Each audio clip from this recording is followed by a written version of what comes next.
Hello and welcome to BroPartisan Hacks, where we discuss politics, culture, or whatever else we feel like.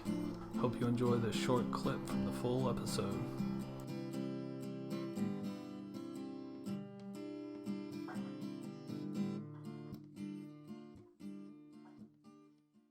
Alright, so this first story we had here is the defeated, impeached, and Trump still commands the loyalty of GOP voters. I mean, I know they did a poll for all this. I just want to say, duh. I don't know. I don't know how you feel about that coming from the left, but... Well, the funny thing to me is this. The thing that stood out to me was the 54% of Trump voters remain loyal to Trump, while 19% remain loyal to the Republican Party. Please, pretty please, can Trump start his own party? Can that be a thing? Can Trump go ahead and just start his own party and just divide the Republican Party so that Democrats win for forever? I think I saw... The other thing... Oh, yeah. The other thing is, the reason that stood out to me, being loyal to a politician is like being loyal to a prostitute. Like, you can be loyal all you want, but I promise you, she ain't loyal. You're saying they're just trying to get paid? Bruh. Bruh. Like, come on. This... yeah, there it is. You know what I'm talking about. They're and it's just like the same shit that you see right now with fucking Biden. This piece of absolute garbage that, then all over lefty Twitter, and you're probably not part of that, so you probably don't know. But it's just like, people are like, we worked our asses off to get this dude elected, to get, to flip the House, flip the Senate, all for them to just shit all over us. And I just want to say, told you so, motherfuckers. I mean, yeah, nah. We're definitely gonna get to Biden here in a little bit. As far as this goes, I think it's an interesting thought, and here's my one consideration as far as, like, if Trump splits the party. I do think that it makes it almost impossible for the Republicans, or whatever his new Patriot Party, I think is what it's being pitched as. It's being focus grouped right now, but it makes it very difficult, but not impossible. And the reason I say not impossible is that like 10 million Obama voters went and voted for Trump in 2016 when he was elected. 2, there were a lot of first-time voters that also did the same. Now, Bernie had the same kind of thing, where it was a bunch of disaffected voters, and they were all, first-time people. But it was the other side, like, it was the same thing that you saw on the other side. So it's difficult, extremely difficult, because he would lose, like, the fundraising logistics setup that they already have in place, and all the other, consistent donors that they have in place. And it would really have to be like this pivotal grassroots thing. But, like, I don't see it, like, actually getting up off the ground. And if the CPAC stuff that you were watching the other day is any indication, they have no intention of doing that. No, and they love Trump. Like, they love Trump. Well, I would say that the voters who are there love Trump, and the people running it may not, but they see which way the wind's blowing in their case. I mean, they look at these polls and they say, like, oh man, it's like, if we ever want to win again, we at least got to ride this thing out, and it's not done yet. Yeah, the politicians are all definitely trying to take his spot. Ted Cruz and Donald Trump Jr. both are just like, they want to be Trump so bad, but they're so terrible at it. Like, the, one of the things that that I know about Trump and the whole phenomena that goes along with it is he has this weird charismatic quality. Like, and I don't, and I can't explain it, but he's funny. Like he, I mean, he's really, really, really good at rallies. He knows how to riff. He reads a room. He can read a crowd. He's really good at it, and he's really good at when something doesn't hit, he can roll, and it's He just fine. keeps going. He just keeps going. Right. But these two chuckleheads, they're trying to do the same thing. They're trying to riff, and they're trying to be cool, and then they just fall flat. And dude, almost every last one of these people that I watched, Matt Gaetz falls flat. Matt Gaetz was the one who was like, who told the joke. I don't remember what it was, but it was something stupid. He was like, no, Huh? we are under attack. Like, just. And everyone's like, yeah. Hey, it's better than please clap, all right? Like, it could always be worse. Yeah, it was just it's just so much cringe, and I loved every second of it because it was just so cringy, and like the people were trying to yell and stuff, but nobody was laughing. And I think probably because it's Florida, and the population of the attendees at $350 a ticket were like 75 and older, and so like, it just wasn't Wasn't hidden. a high energy crowd, you're saying? Wasn't hidden. And so, but going back to Donald Trump, and like part of it is his weird energy that he was good at, and he cultivated this following that's crazy, which can lead us into the next poll that we talked about this week. So, yeah, that thing right there. So it's funny looking at this. So Republican top 5 concerns, I guess, is that what it's called? Yeah, is that what it was? It's concerns. So number 1 is illegal immigration.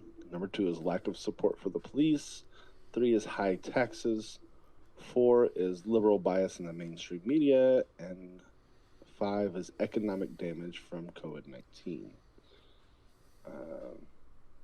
And for Democrats, the top 5 is the spread of COVID-19 infections, Donald Trump supporters at 82%, white nationalism at 79%, systemic racism at 77%, and economic damage from COVID-19.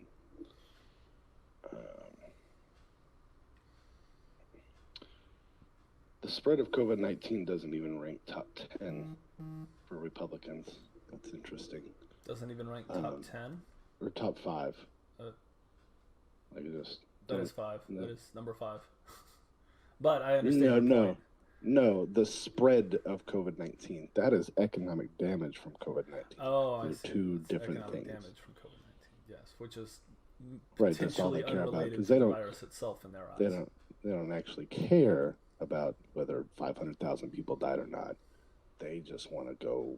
They want poor people to go back to work. I don't think it's that they don't care. It's that they don't believe that that's it. Like, they don't. I can tell you exactly what it is, because they're looking at the flu virus numbers, and then they're looking at the COVID numbers, and they're wondering why the flu dropped to basically 0 last year, and COVID was so high. So I mean, you could say that, but then why are we doing it if it only helps the regular flu virus, but you still get COVID? Then the question is, why are we doing this? Why don't we go on the forced lockdown? Why don't we do these other things? And then when they look at the politicians like Fauci, because you don't want to do a forced lockdown, because that would. I've expressed this to you already. Why do they look at people like Fauci, and when he doesn't appear to take it as seriously as he says, they don't necessarily, like when he's being hypocritical about the virus, he says so deadly. They look at that and they say, well, if you don't need to do it, then I don't need to do it. And it doesn't matter what he goes on MSNBC and says. It's when the camera rolls off and he doesn't know that there's a camera and he's pulling his mask off right next to other people, not taking an appreciation for his own warnings. then they look at it and they say, well, it must not be as serious as you say it is. That's why. Because everything's a fucking conspiracy. Look, we haven't had a full lockdown in this country. We haven't had a full, actual shutdown. Honestly, you know what our numbers have been like since the freeze? When we had a fucking quarantine? Our numbers at the school have been fantastic. Yeah. Like, we have had 0 cases. Because everyone's at home. But still, usually, we were at school, we were averaging 1 or 2 per day of new cases. And because people don't mask up, so it's just whatever. So you have to quarantine entire basketball teams.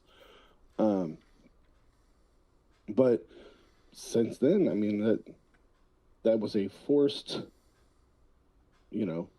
quarantine, essentially, because nobody went outside. Nobody did anything. We stayed our asses at home.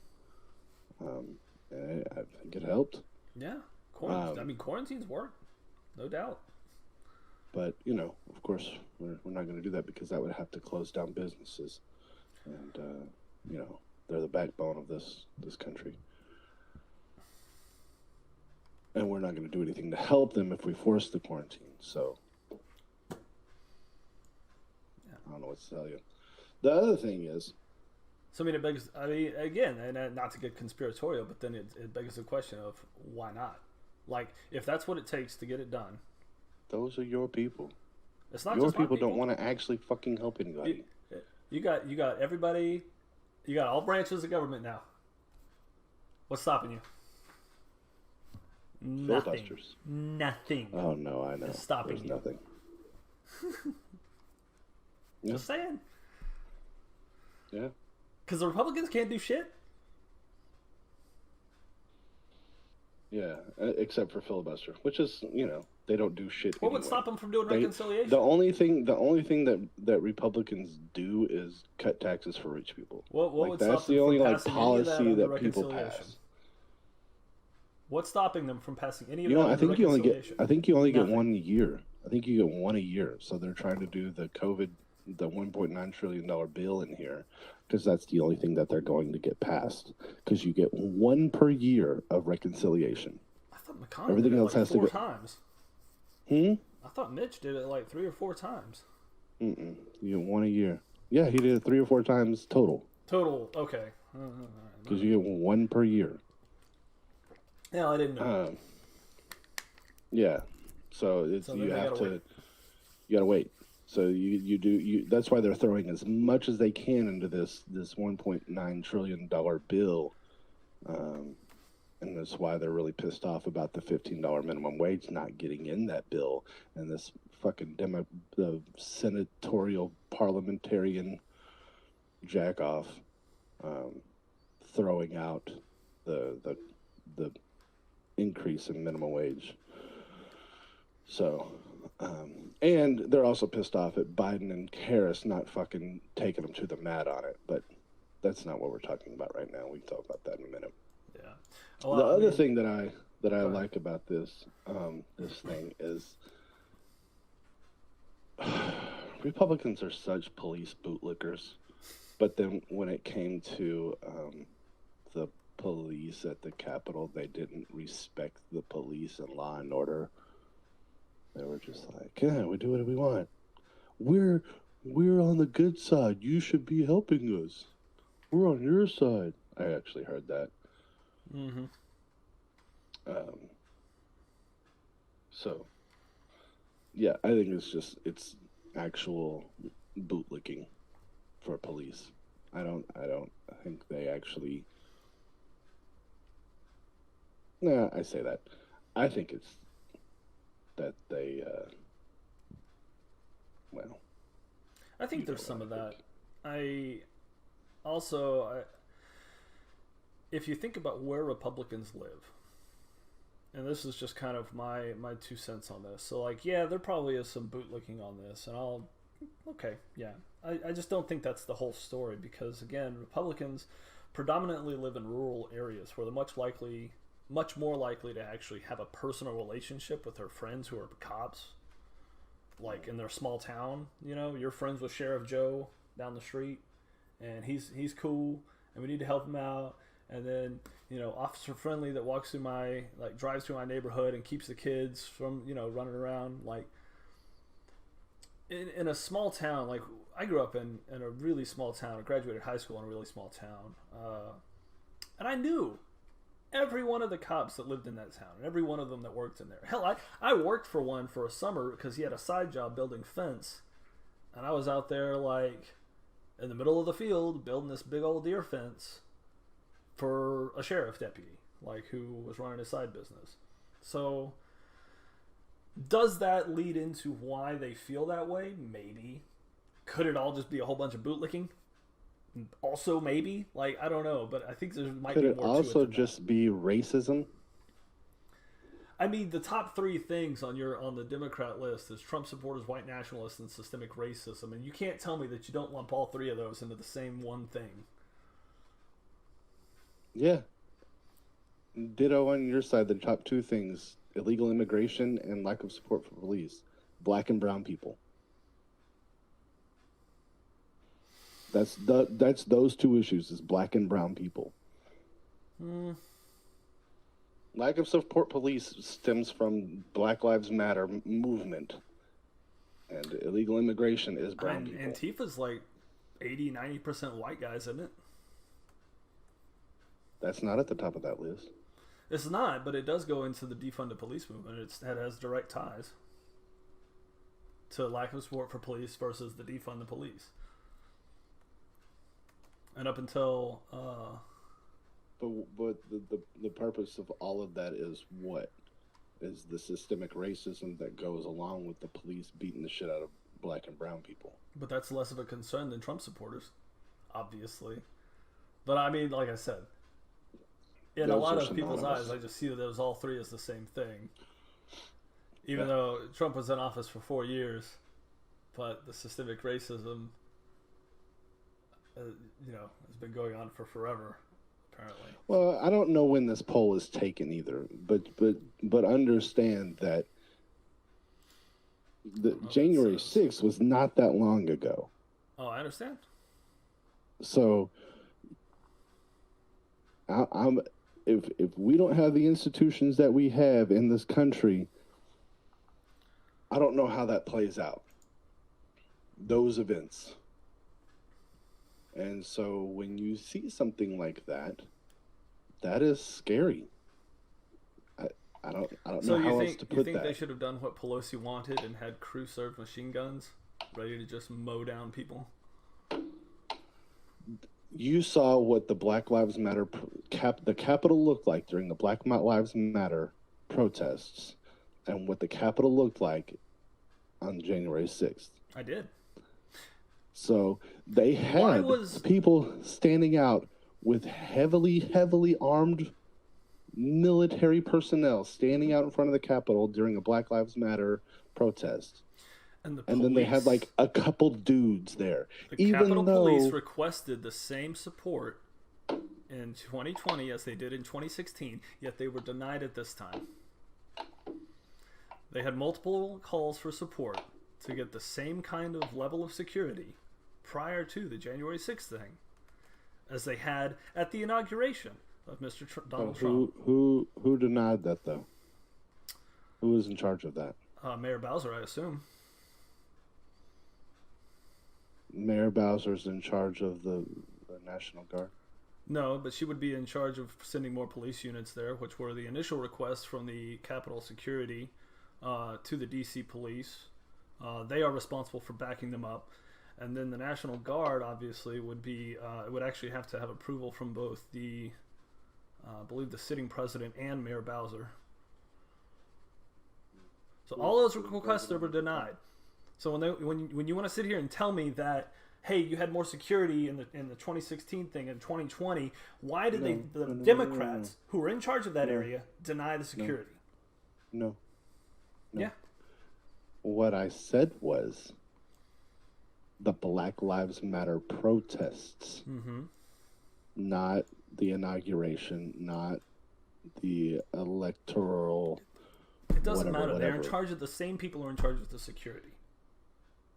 I don't care. I don't care if it was in the middle of the year or if it was on July 6th. The fucking requests for the reinforcements were denied. And they were denied by Democrats. Why? Can you pull that up where they were denied by Democrats? Yes. Alright. Chief of Capitol Police says he tried 6 times to call for reinforcements to deal with pro-Trump rioters, but kept getting blocked. So, to get the National Guard, he had to call for the Sergeant of Arms of both the House and the Senate. So, assuming that's the case, you probably would have one Republican, one Democrat. It would have to be an agreement.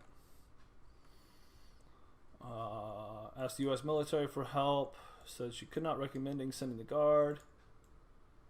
The General, Piat, says he did not recommendation against this. Was only saying he did not have the authority to deploy additional guardsmen. They arrived shortly after 3 p.m. after the gates were already breached. We could have held them at bay. Capitol Police 6 times to summon reinforcement before Wednesday's attack. Was blocked from doing so by his superiors. So who are his superiors answerable to? Apparently they have all retired. You're away from your mic. I can't hear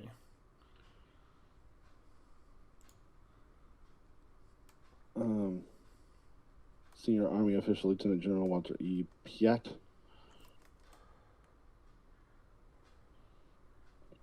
couldn't recommend that Army Secretary Ryan McCarthy authorize deployment. I don't like the visual of the National Guard standing a police line with Capitol in the background. That's what Walter E. Piat said, I guess. A Pentagon spokesman said the Capitol Police did not request help until the protests had turned violent.